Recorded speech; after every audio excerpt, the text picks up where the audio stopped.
നോമ്പ് തുറക്കയായിട്ട് നമുക്ക് നല്ലൊരു പാലട ടേസ്റ്റിൽ തരി ഉണ്ടാക്കി നോക്കിയാലോ. നോമ്പിൽ പ്രധാനമായിട്ടുള്ള ഒന്നാണല്ലോ തരി. അപ്പോൾ നമുക്ക് തരി ഇല്ലാത്ത ദിവസങ്ങളൊന്നും ഇല്ലല്ലോ, മിക്ക ദിവസങ്ങളും തരി ഉണ്ടാക്കാറുണ്ട്. പക്ഷേ ഈ ഒരു രീതിയിൽ നിങ്ങൾ പാലടയുടെ ആ ടേസ്റ്റിൽ തരി ഉണ്ടാക്കി നോക്കട്ടെ. എത്ര കുടിച്ചാലും മതിയാവത്തില്ല, വളരെ ടേസ്റ്റിയാണ് കേട്ടോ. അപ്പോൾ ഞാൻ അങ്ങനെ ഉണ്ടാക്കുന്നത് പെട്ടെന്ന് പറഞ്ഞു തരാം, ഒന്ന് ഉണ്ടാക്കി നോക്കേ. അപ്പോൾ ഞാൻ ഇതുപോലെ ഒരു ചട്ടിയിലേക്ക് ഇതുപോലെ കുറച്ച് നെയ്യ്, ഒരു സ്പൂൺ നെയ്യ് എടുത്ത് ഇതുപോലെ ഒന്ന് ഉരുക്കി എടുത്തിട്ടുണ്ട് കേട്ടോ. അതിനുശേഷം ഇതുപോലെ നമുക്ക് സേമിയ ഇതുപോലെ എടുത്തിട്ട് ജസ്റ്റ് ഒന്ന് ചെറുതായിട്ടൊന്ന് വരട്ടിയെടുക്കാം കേട്ടോ.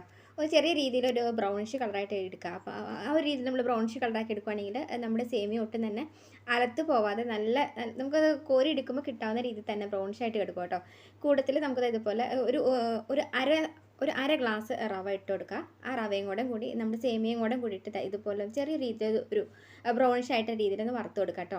ഇതിങ്ങനെ വറുക്കുമ്പോൾ തന്നെ, നെയ്യിൽ വറുക്കുമ്പോൾ തന്നെ നല്ലൊരു മണമാണ് കേട്ടോ. നമുക്കത് വാരി കഴിക്കാൻ തോന്നും, അത്രയ്ക്ക് നല്ലൊരു ടേസ്റ്റാണ് കേട്ടോ. ഈ ഒരു പായസം എന്ന് പറയാം, അതുപോലെ ടേസ്റ്റാണ് കേട്ടോ ഈ ഒരു തരി. അപ്പോൾ ഇതുപോലെ നമുക്കൊരു ആവശ്യത്തിന് പഞ്ചസാര കേട്ടോ. എനിക്കൊരു 5 സ്പൂൺ പഞ്ചസാരയാണ് കേട്ടോ ഇട്ടിട്ടേക്കുന്നത്.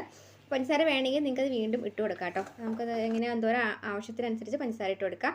ഇതുപോലെ നല്ലൊരു പിങ്ക് കളറായിട്ട് നമുക്കത് ഇതുപോലെ ആക്കിയെടുക്കാം കേട്ടോ. നമ്മൾ പിങ്ക് പാലിൻ്റെ ഒക്കെ ഉണ്ടാക്കത്തില്ലേ, ആ ഒരു രീതിയിൽ തന്നെ നല്ല രീതിയിൽ നല്ലൊരു പിങ്ക് കളറാവുന്ന വരെ ഇതുപോലെ ഒന്ന് ഇളക്കി കൊടുക്കാം. നമ്മൾ പഞ്ചസാര ഉരുക്കി നല്ല ക്യാൻഡായി തന്നെ ഇങ്ങനെ ഇതുപോലെ ക്യാൻഡായി വരുന്ന ടൈമിൽ നമുക്കൊരു ഒരു 4-5 ഏലക്കായ ഇതുപോലെ നന്നായിട്ടൊന്ന് ചതച്ചിട്ട് ഇട്ട് കൊടുക്കാം കേട്ടോ. ഇനി ചതയ്ക്കാൻ പറ്റില്ലെങ്കിൽ നിങ്ങളത് നമ്മൾ പഞ്ചസാരയുടെ കൂട്ടത്തിൽ നന്നായിട്ടൊന്ന് പൊടിയാക്കി ഇട്ടാലും മതി കേട്ടോ. അപ്പോൾ ഏതാണെന്ന് വെച്ച് കഴിഞ്ഞാൽ നിങ്ങളുടെ ഇഷ്ടത്തിന് നിങ്ങൾക്ക് ഇത് ഇട്ട് കൊടുക്കാം. അപ്പോൾ ഞാനിപ്പോൾ ഇതുപോലെ ഇട്ട് കൊടുത്തിട്ടുണ്ട് കേട്ടോ. അപ്പോൾ ഇതുപോലെ നമ്മളത് ആ ഒരു ക്യാൻഡിയുടെ കൂട്ടത്തിൽ ഇലക്കി ഇട്ട് കൊടുക്കുമ്പോൾ തന്നെ നല്ലൊരു മണമാണ് കേട്ടോ. അതുപോലെ നമുക്ക് ഇതുപോലെ നമ്മൾ വറുത്ത് വെച്ചേക്കുന്ന റവയും നമ്മുടെ സേമിയയും കൂടിയിട്ട് നമ്മുടെ ക്യാൻഡിയുടെ മുകളിലേക്ക് ഇതുപോലെ അങ്ങോട്ട് കൊട്ടി കൊടുക്കുക. ഇനിയിപ്പോൾ നമുക്കുണ്ടല്ലോ നന്നായിട്ടൊന്ന് നിങ്ങൾ ഇങ്ങനെ ഇട്ട് കൊടുക്കാൻ പേടിയുള്ള കുട്ടികൾ, കട്ട പിടിക്കുന്ന പേടിയുള്ള കുട്ടികൾ പാലൊഴിച്ച് കൊടുത്തിട്ട് ആ ഒരു പാലിൻ്റെ മുകളിലേക്ക് നമ്മുടെ റവയും സേമിയ ഇട്ട് കൊടുത്താലും മതി കേട്ടോ. അപ്പോൾ പെട്ടെന്ന് ഇപ്പം ക്യാൻഡിയുടെ മുകളിലേക്ക് ഇട്ട് കൊടുത്തുന്നുള്ളൂ കേട്ടോ. അപ്പോൾ നിങ്ങൾക്ക് പാലിൻ്റെ മുകളിലേക്ക് ഇതുപോലെ തന്നെ അങ്ങ് ഇട്ട് കൊടുത്താലും മതി. അപ്പോൾ ഇതുപോലെ കട്ട കുത്താതിരിക്കാനായിട്ട് ഒന്ന് ഇളക്കി കൊടുക്കുക കേട്ടോ. ഒട്ടും തന്നെ കട്ട കുത്തില്ല, കാരണം നമ്മൾ റവയും സേമിയൊക്കെയും ഇതുപോലെ ഒന്ന് നെയ്യിൽ വറുത്തിട്ടത് കൊണ്ട് തന്നെ ഒട്ടും കട്ട കുത്താതെ തന്നെ നമുക്ക് ഇതുപോലെ ഇളക്കിയെടുക്കാം കേട്ടോ. ഇതുപോലെ നന്നായിട്ടൊന്ന് കുറുകി ഒന്ന് പയ്യൻ തിള വരുമ്പം നമ്മളിതുപോലെ ചവ്വരി ഉണ്ടെങ്കിൽ ചവ്വരി ഇതുപോലെ ഒരു 5 മിനിറ്റ് നേരം നിങ്ങൾ വെള്ളത്തിലിട്ട് കുതിർത്തി വെക്കാം കേട്ടോ. അപ്പോൾ പെട്ടെന്ന് വെന്ത് കിട്ടും. നമ്മൾ സേമിയയുടെ ഒക്കെ ഒപ്പം തന്നെ ആ ഒരു ചവ്വരിയും കൂടി വെന്ത് നല്ല ബോൾസ് ആയിട്ട് കിട്ടും കേട്ടോ. നമ്മളത് കുടിക്കുമ്പോൾ നമുക്ക് നല്ല വായിൽ നല്ലൊരു ബോൾസ് ആയിട്ട് നല്ല ടേസ്റ്റാണ് കേട്ടോ. ചവ്വരിയും കൂടി ഇട്ട് കൊടുക്കുമ്പോൾ നല്ലൊരു കൊഴുപ്പും കിട്ടും. ഞാനിപ്പോൾ എടുത്തേക്കുന്ന പാലിൻ്റെ അളവെന്ന് പറഞ്ഞത് ഏകദേശം ഒരു 3 ഗ്ലാസോളം പാലാണ് കേട്ടോ. അപ്പോൾ ഒരു 3 ഗ്ലാസ് പാലിന് ഞാനിപ്പോൾ 4 ഗ്ലാസോളം വെള്ളമാണ് എടുത്ത് വെച്ചേക്കുന്നത്. അപ്പോൾ നന്നായിട്ടൊന്ന് കുറുകി വരാനായിട്ട് നമുക്കൊന്ന് വെയിറ്റ് ചെയ്യാം കേട്ടോ. പെട്ടെന്ന് തന്നെ നമുക്കതൊന്ന് 5 മിനിറ്റ് നേരം കൊണ്ട് അത് കുറുകി കിട്ടും. അപ്പം കട്ട പിടിക്കാതിരിക്കാനായിട്ടൊന്ന് ഇളക്കി കൊടുക്കുക.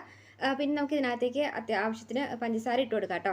അതായത് ഇത് കണ്ടില്ലേ, നല്ല രീതിയിൽ തന്നെ ഒന്ന് കുറുകി വന്നിട്ടുണ്ട്. അപ്പം നിങ്ങൾക്ക് എന്തോരാണ് ഉണ്ടാക്കുന്നതെന്ന് വെച്ചിട്ടുണ്ടെങ്കിൽ അതിനാവശ്യത്തിന് പഞ്ചസാരയും കൂടി ഇട്ട് കൊടുക്കുക കേട്ടോ. നല്ലൊരു ടേസ്റ്റ്, നല്ലൊരു മണമാണ് കേട്ടോ. നമ്മുടെ ഒരു ശരിക്കും പാലടയുടെ അതേ ഒരു ഫ്ലേവറിൽ തന്നെയാണ് നമുക്ക് ഈ ഒരു തരി കിട്ടുന്നത് കേട്ടോ. അപ്പോൾ ഇതുപോലെ നിങ്ങൾ ഉണ്ടാക്കി നോക്കിയിട്ടില്ലാത്ത ആളുകളൊക്കെ ആണെങ്കിൽ ഒന്ന് ഉണ്ടാക്കി നോക്കുക. നമുക്ക് നോമ്പ് തുറയുടെ ടൈമിലൊക്കെ നമുക്ക് കഴിക്കാനായിട്ട് വളരെ ടേസ്റ്റിയാണ് കേട്ടോ. ഒന്നുതന്നെ കഴിച്ചാലും ഈ ഒരു സേമിയയുടെ ഒരു ടേസ്റ്റ് നമുക്ക് ഭയങ്കരമായിട്ട് ഇഷ്ടപ്പെടും. നല്ലൊരു ടേസ്റ്റാണ് കേട്ടോ.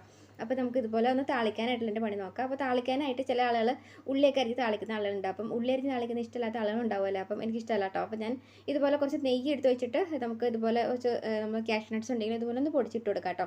നമുക്ക് കൂടുതൽ ഇതുപോലൊക്കെ നമ്മൾ തരി ഉണ്ടാക്കുമ്പോൾ ഇതുപോലെ കുറച്ച് നെയ്യിൽ നമുക്ക് ക്യാഷ് നട്ട്സ് അതിൽ മുന്തിരിയൊക്കെ ഉണ്ടെങ്കിൽ നിങ്ങൾക്ക് ഒരു മുന്തിരിയും കൂടെ കൂടിയിട്ടൊന്ന് താളിച്ചത് ഇതുപോലെ അങ്ങോട്ട് ഒഴിക്കുന്നതായിരിക്കും കൂടുതൽ നല്ല കേട്ടോ. ഉള്ളിലൊക്കെ എപ്പോഴും നല്ലത് ഈ ഒരു രീതി തന്നെ എടുക്കുന്നതായിരിക്കും എപ്പോഴും നല്ലത്. കുട്ടികൾക്കൊക്കെ ഒരുപാട് ഇഷ്ടപ്പെടും.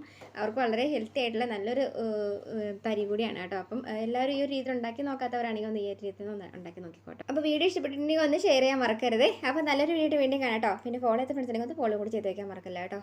ബൈ.